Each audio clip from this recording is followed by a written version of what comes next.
This is a grain of sand. Silica, silicon dioxide, one of the most common substances on the surface of the Earth.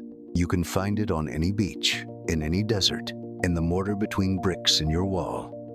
It is ordinary, it is everywhere, and it is, without exaggeration, the most strategically valuable material in the history of human civilization. Right now, as you hear these words, silicon, refined, etched, and engineered to a precision that borders on the miraculous, is running your phone. It is guiding your car. It is routing the electricity in your home. It is aiming missiles. It is trading $6 trillion a day on global financial markets. It is diagnosing diseases inside MRI machines. It is flying aircraft. If the chips stopped, all of them, everywhere, right now, the 21st century would not slow down. It would simply cease to exist. This is the story of the war being fought over that reality. Not with tanks, not with soldiers, with light, with physics, with machines so complex, only one company on Earth can build them. This is the story of the chip wars. In a flat, unremarkable stretch of the southern Netherlands, in the city of Veldhoven, 20 minutes from the Belgian border, there is a building. Inside that building, a company called ASML manufactures a machine that costs $380 million. It weighs 180 metric tons. It ships in 40 freight containers and takes months to assemble. It is called an EUV lithography machine, and it is, by any rational measure, the most complex device that human beings have ever constructed. More complex than a nuclear submarine. More complex than the International Space Station. More complex than the James Webb Space Telescope. It contains over 100,000 individual components, supplied by more than 5,000 vendors across 3 continents. Its mirrors, the most precise optical surfaces ever polished, are smoothed to within a fraction of an atom. If you scaled one of these mirrors to the size of Germany, the tallest imperfection on its surface would be less than 1 millimeter high. And here is what this machine does. The reason it exists. The reason it is worth more than most countries' annual military budgets. 50,000 times per second, a high-powered carbon dioxide laser fires a pulse of energy at a tiny droplet of molten tin. The first pulse flattens the droplet into a disk. A second pulse, arriving nanoseconds later, vaporizes it, superheating the tin to over 200,000 degrees Celsius, creating a plasma hotter than the surface of the sun. That plasma emits light at a wavelength of exactly 13.5 nanometers, extreme ultraviolet light. Light so fine, so energetic, that it cannot pass through glass. It cannot pass through air. It can only travel through a pure vacuum and be guided by mirrors. This light is then focused, shaped, and projected through a mask, a template of the circuit design, and onto a silicon wafer coated in photosensitive material. The light carves patterns into the silicon, patterns smaller than a virus, smaller than a wavelength of visible light, smaller than anything the human eye could ever perceive. This is how every advanced microchip on Earth is made.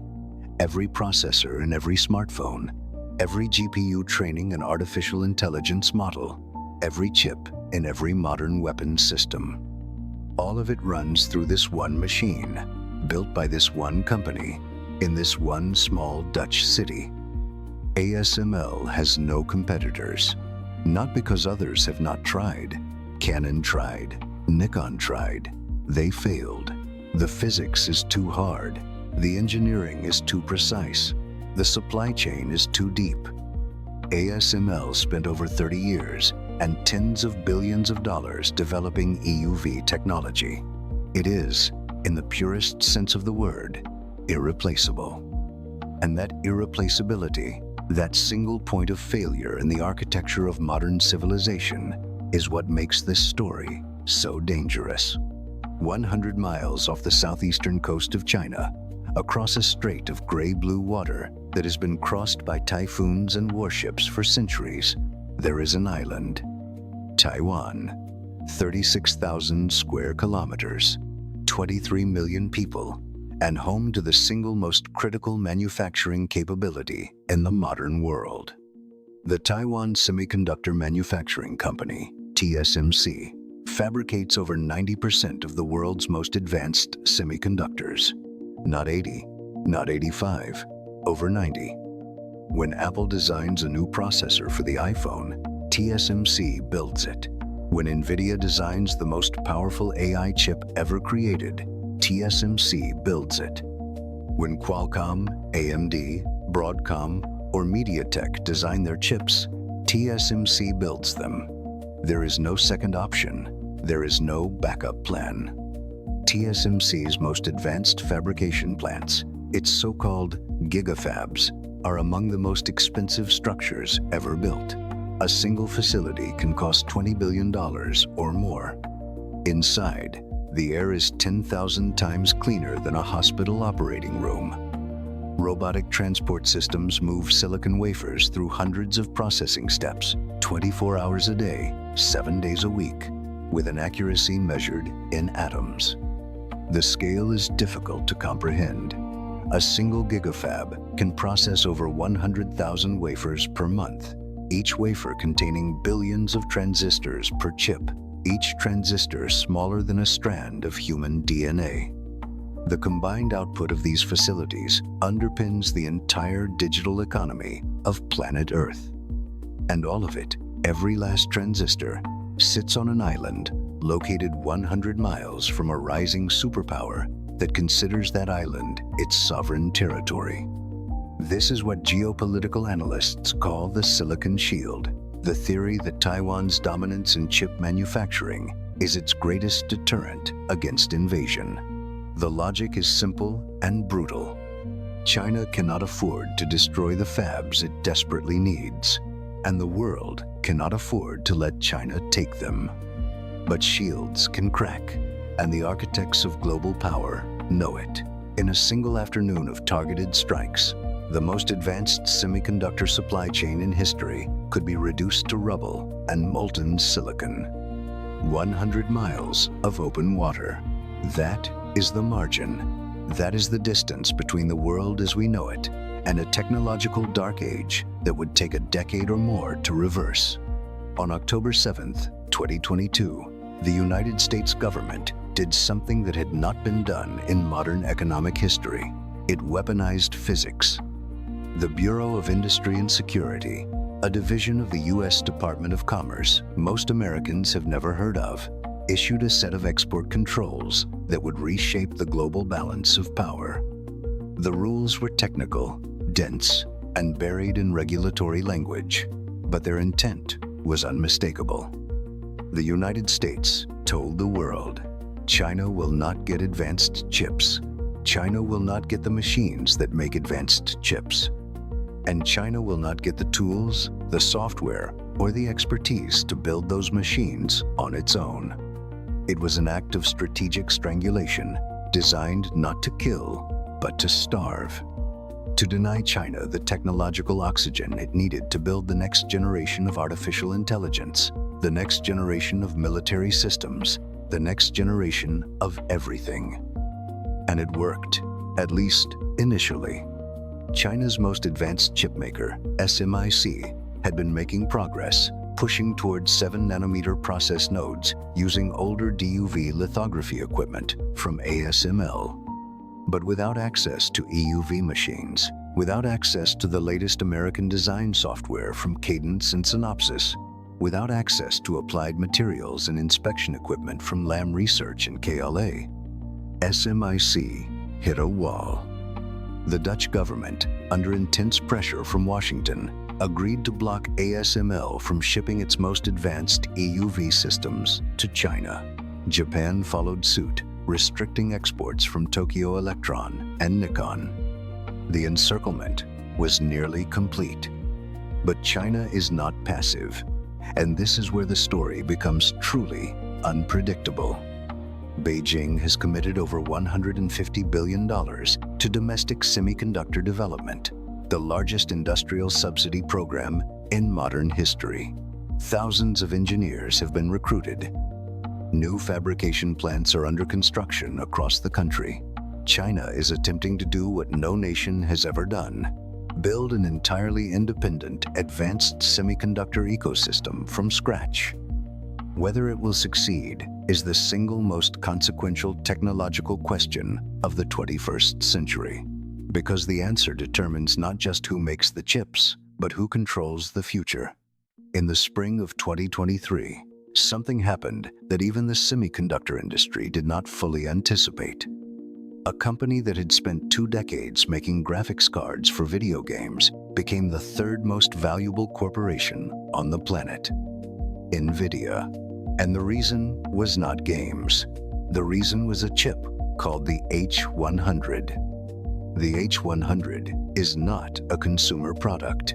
You cannot buy one at a store. It costs between $25,000 and $40,000, depending on configuration. It consumes 700 watts of power, enough to run a small apartment. And in 2023 and 2024, it became the most sought-after object in the technology industry, more coveted than any device in recent memory. Because the H100 and its successors, the H200, the Blackwell B200, are the engines of artificial intelligence, not the software, not the algorithms. The physical substrate on which every large language model, every generative AI system, every autonomous agent is trained. This is the critical insight that most people miss about artificial intelligence. AI is not ethereal. It is not in the cloud in some vague, weightless sense. AI is heat. AI is electricity. AI is molten metal and etched silicon and photons bouncing off mirrors in a Dutch vacuum chamber. Every word a chatbot generates, every image a model creates, every decision an autonomous system makes, it all requires physical computation, performed on physical chips, manufactured in physical factories, using physical machines that only a handful of companies on Earth can build. The global demand for these chips has created a new kind of arms race. Microsoft, Google, Amazon, and Meta are each spending tens of billions of dollars per year building AI data centers, each one requiring thousands of NVIDIA GPUs. Sovereign nations, Saudi Arabia, the UAE, Singapore, France, are building national AI computing infrastructure, treating GPU access as a matter of strategic sovereignty. And at the center of all of it, at the bottleneck, is the same fragile architecture we have already described. ASML makes the machine. TSMC runs the fab. NVIDIA designs the chip. 3 companies, 3 single points of failure. And the entire future of artificial intelligence depends on all 3 functioning in concert, without interruption, without conflict, without a single ship crossing a single strait with hostile intent. We have lived through the oil century. We are now entering the silicon century. And the parallels are unsettling. Just as oil concentrated wealth and power in the hands of those who controlled it, just as oil drew borders, started wars, toppled governments, and reshaped the global order, silicon is doing the same. Only faster and with higher stakes. Because oil could be found in many places, drilled by many nations, refined with technology that, while complex, was broadly understood. Silicon, advanced silicon, the kind that powers artificial intelligence in modern warfare, can only be made by a supply chain so specialized, so concentrated, so interdependent, that a disruption at any single node could cascade across the entire global economy within weeks. We have built a civilization of extraordinary capability. We can put 1,000 times more computing power into a device that fits in your pocket than existed in the machine that landed humans on the moon. We can train artificial minds that generate language, compose music, and write code. We can see the universe in wavelengths our eyes were never built to detect. But we have built all of it on a foundation so narrow, so fragile, and so contested that the architects of this system themselves admit they do not sleep easily. The chip wars are not a metaphor. They are not a future scenario. They are happening now, in boardrooms in Washington, in fabrication plants in Hsinchu, in laboratories in Veldhoven, in strategy sessions in Beijing, in data centers in Nevada and Virginia and Texas and Oregon. The question is no longer whether this architecture is sustainable. It is not.